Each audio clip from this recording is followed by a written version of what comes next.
राज्य का महाधिवक्ता। आज हम लोग ये टॉपिक पढ़ेंगे। इसमें बात करते हैं कि ये विधि या लॉ का सबसे बड़ा अधिकारी होता है एडवोकेट जनरल। इसको अंग्रेजी में क्या कहते हैं बेटा? एडवोकेट जनरल कहते हैं। इसके पद का जो उल्लेख है वो अनुच्छेद 165 में दिया गया है।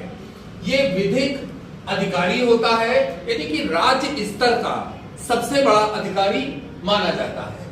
अब बात करते हैं इसके नियुक्ति से संबंधित। तो देखो भाई, इसकी नियुक्ति राज्यपाल करता है। अब राज्यपाल कोई कानून का अधिकारी तो होता नहीं है, तो राज्यपाल क्या करता है, अपने जिस राज्य में राज्यपाल है तो उस राज्य के उच्च न्यायालय से, जैसे उत्तर प्रदेश की बात करें तो उत्तर प्रदेश का उच्च न्यायालय क्या है बेटा? इलाहाबाद या प्रयागराज वर्तमान में कहेंगे।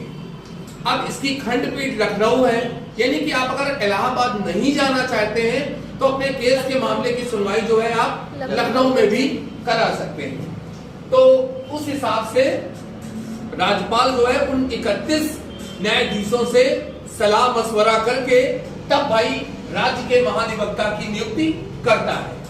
अब अगर हम इसकी योग्यता की बात करें तो अनुच्छेद 217(3) में, अनुच्छेद 217(3) में इसकी योग्यता का उल्लेख किया गया है। पहला पॉइंट आता है भारत का नागरिक हो। अब भारत का नागरिक का मतलब ये यहाँ पर जन्मा हो और इसके पूर्वज यहाँ पर निवास करते हो या रह चुके हो। 10 वर्ष तक न्यायिक पद को ये धारण किए हो। न्यायिक पद का मतलब जज के रूप में इसने कार्य किया हो। दूसरा कह रहा है 10 वर्ष तक उच्च न्यायालय में अधिवक्ता रहा हो। तो उच्च न्यायालय का मतलब वही उत्तर प्रदेश के उच्च न्यायालय की बात करें तो इलाहाबाद या प्रयागराज और खंडपीठ लखनऊ। या तो ये 10 साल तक बेटा इलाहाबाद या प्रयागराज में अधिवक्ता रहा हो, और या फिर ये लखनऊ में अधिवक्ता रहा हो। क्लियर? अब बात आती है अधिवक्ता। देखिए, अधिवक्ता को वकील हम लोग कहते हैं। रजिस्टर्ड वकील की अगर हम बात करें तो बेटा बार काउंसिल में सबसे पहले इसका नामांकन होना चाहिए। बार काउंसिल में इसका नामांकन हो गया।